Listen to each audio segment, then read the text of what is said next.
Freedom for expansion and production.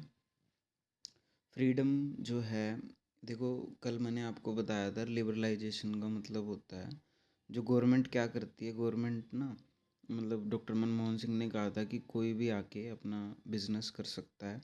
उदार कर दिया, मतलब ढील दे दी काम में। लाइसेंस की सबको ज़रूरत नहीं थी, लाइसेंस की ज़रूरत सबको नहीं थी, तो क्या कर दिया, यही फ्रीडम दे दिया, freedom for expansion and production.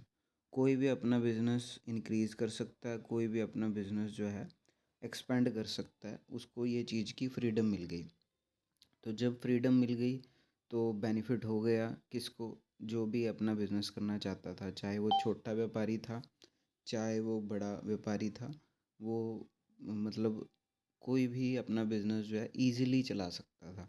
तो ये फ़ायदा हुआ लिबरलाइजेशन का। लिबरलाइजेशन को हिंदी में बोलते हैं क्या कहते हैं, लिबरलाइजेशन को हिंदी में उदारीकरण। ठीक है, तो एक बार इसको रीड कर रहा हूँ। Under the policy of liberalisation, industry are free to expand and produce.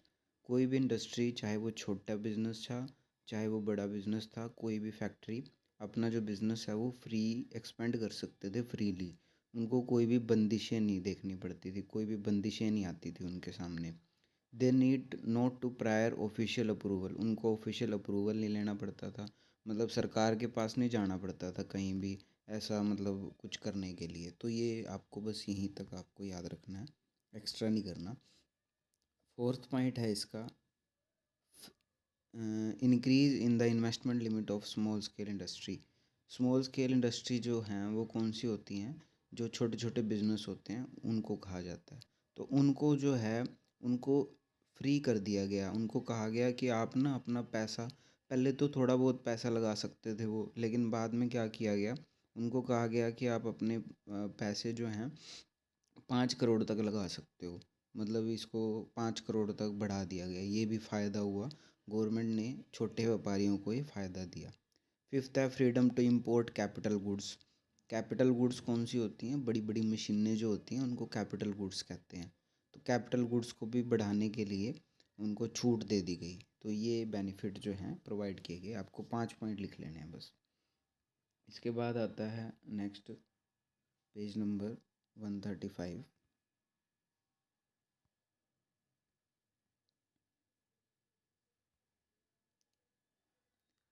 भाई ये freedom determining the interest rate, tax reforms, ये इतना नहीं करना, थोड़ा मतलब कम करेंगे। नेक्स्ट आपका लिबरलाइजेशन के बाद प्राइवेटाइजेशन, देखो नीचे दे रखा है। प्राइवेटाइजेशन का मतलब तो आप इजीली समझ ही सकते हो कि सरकारी सेक्टर को कम कर दिया गया और प्राइवेट सेक्टर को बढ़ा दिया गया। In the contest of economic reforms, privatisation means allow the private sector to set up more and more of such industry as were previously reserved for the private sector। मतलब जो government ने सारा काम संभाल रखा था ना, वो कहा कि लोगों को आप आओ और हमारे काम को कम करवाओ, मतलब प्राइवेट सेक्टर को बढ़ावा दिया गया, आ जाओ और काम करो। पहले ना प्राइवेट बसें वगैरह नहीं चलती थी, सिर्फ सरकारी चलती थी। लेकिन जब से ये सिस्टम आया प्राइवेटाइजेशन, तो प्राइवेट बसें भी चलने लग गई, और भी मतलब बहुत सारे सिस्टम जो हैं वो प्राइवेट हो गए। सारे मतलब बिजनेसेस, सारी इंडस्ट्रीज़, बहुत सारी इंडस्ट्रीज जो हैं वो क्या हो गई, प्राइवेट हो गई। कब हुई थी, 91 के बाद, 1991 के बाद हुई थी ये सारी। क्योंकि डॉक्टर मनमोहन सिंह ने पहले लिबरलाइजेशन का कंसेप्ट दिया, फिर उन्होंने कहा कि प्राइवेटाइजेशन का कंसेप्ट भी होना चाहिए, तो उन्होंने प्राइवेटाइजेशन का कंसेप्ट भी दिया था। तो ये भी बेनिफिट हुआ, किसको बेनिफिट हुआ, ये आम जनता को। तो ये बेनिफिट उसको हुआ। नेक्स्ट, पेज नंबर 136, एक मिनट।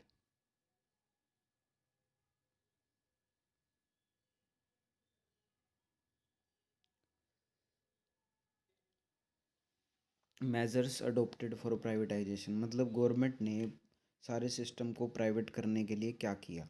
सबसे पहला काम किया उनको contraction of public sector. Contraction का मतलब होता है सिकोड़ देना, कॉन्ट्रैक्शन का मतलब होता है छोटा कर देना किसी काम को। मान लो मतलब बड़े बड़े बिजनेस जो थे वो सरकारी संस्थाएं चलाती थी, जो सरकारी संस्थाएं चलाती थी उनको क्या कर दिया गया, छोटा बिजनेस कर दिया गया।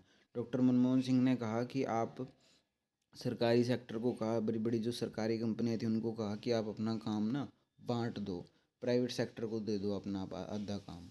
तो ये काम किया गया गवर्नमेंट के द्वारा। देखो मैं इसको रीड कर रहा हूँ, कॉन्ट्रैक्शन ऑफ पब्लिक सेक्टर। जितना मैं रीड करूँगा उतना आपको अपनी कॉपीज में लिख भी लेना। Literally, okay sir. initially in the economic development of India, public sector was according prime importance। मतलब पब्लिक सेक्टर को तो पहली इम्पोर्टेंस दी गई। As observed by doctor Manmohan Singh, priority was given to public sector in the hope that it would help capital accumulation, industrialisation, development and removal of poverty. उन्होंने सोचा कि गरीबी को दूर करने के लिए ऐसा करना पड़ेगा। मतलब अगर आप गरीबी दूर करना चाहते हो, विकास करना चाहते हो, तो उनको ऐसा करना पड़ेगा। But none of these objective can be realised. ये ऑब्जेक्टिव पूरे नहीं हो पाए। Policy of contraction of public sector was therefore adopted under the new economic reforms. यहाँ रिफॉर्म्स तक आपको याद करना है, रिफॉर्म्स तक। मतलब फिर उनको ये पॉलिसी लेनी पड़ी। उन्होंने सोचा था भी सरकार गरीबी दूर कर देगी, लेकिन ऐसा हुआ नहीं, हो नहीं पाया ऐसा। तो उन्होंने इस चीज़ को देखा और प्राइवेटाइजेशन को बढ़ावा दिया। सेकंड है disinvestment in existing public industries. Disinvestment का मतलब क्या होता है? डिसइन्वेस्टमेंट, एक होती है इन्वेस्टमेंट करना, एक होता है डिसइन्वेस्टमेंट करना। मतलब बेच देना। आपने जो पैसे कहीं लगा रखे हैं, मान लो आपने कहीं पे पैसे लगा रखे हैं, मान लो ज़मीन खरीद रखी है, अगर वो आप उसको बेचोगे ना तो वो डिसइन्वेस्टमेंट कर रहे हो। तो गवर्नमेंट ने क्या किया, अपने सरकारी सेक्टर को बेच दिया। किसको बेच दिया? प्राइवेट सेक्टर को। आपने अभी अखबारों में ये सुना होगा कि जो गवर्नमेंट है वो रेलवे को प्राइवेट कर देगी, ये प्राइवेट कर देगी, वो प्राइवेट कर देगी। तो इसको डिसइन्वेस्टमेंट ही कहते हैं। तो गवर्नमेंट ने 91 में ऐसा किया था, पब्लिक सेक्टर को कम करके डिसइन्वेस्टमेंट की, मतलब सरकारी सेक्टर को, पब्लिक सेक्टर को कम किया और वो प्राइवेट सेक्टर को बेच दिया।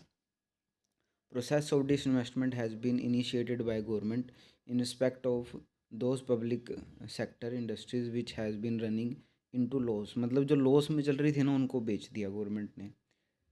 It implies the government has been selling out these industries to private sector. उन्होंने अपनी सारी इंडस्ट्रीज़ को प्राइवेट सेक्टर को बेच दिया, सेल कर दिया। तो ये आपके प्राइवेटाइजेशन के कंसेप्ट हैं। Sale of share of public enterprises. उन्होंने क्या किया, अपने शेयर को बेच दिया, अपने हिस्से को बेच दिया। गवर्नमेंट ने अपना सारा का सारा हिस्सा या कुछ हिस्सा जो है वो प्राइवेट सेक्टर को बेच दिया।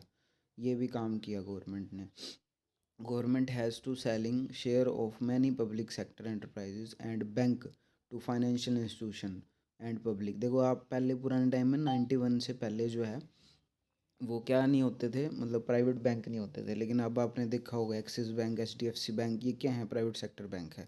तो ये प्राइवेट जो है, ये प्राइवेट बैंक जो है 91 के बाद ही आए थे। उससे पहले प्राइवेट बैंक नहीं हुआ करते थे, क्योंकि गवर्नमेंट को लगा कि सरकारी सेक्टर जो है वो संभाल नहीं पा रहा या वो लॉस में जा रहा है। तो उन्होंने अपना सारा सिस्टम जो है वो, कुछ मतलब सारा तो नहीं, कंप्लीट नहीं, कुछ जो सिस्टम है या कुछ जो पार्ट है वो प्राइवेट सेक्टर को सेल कर दिया।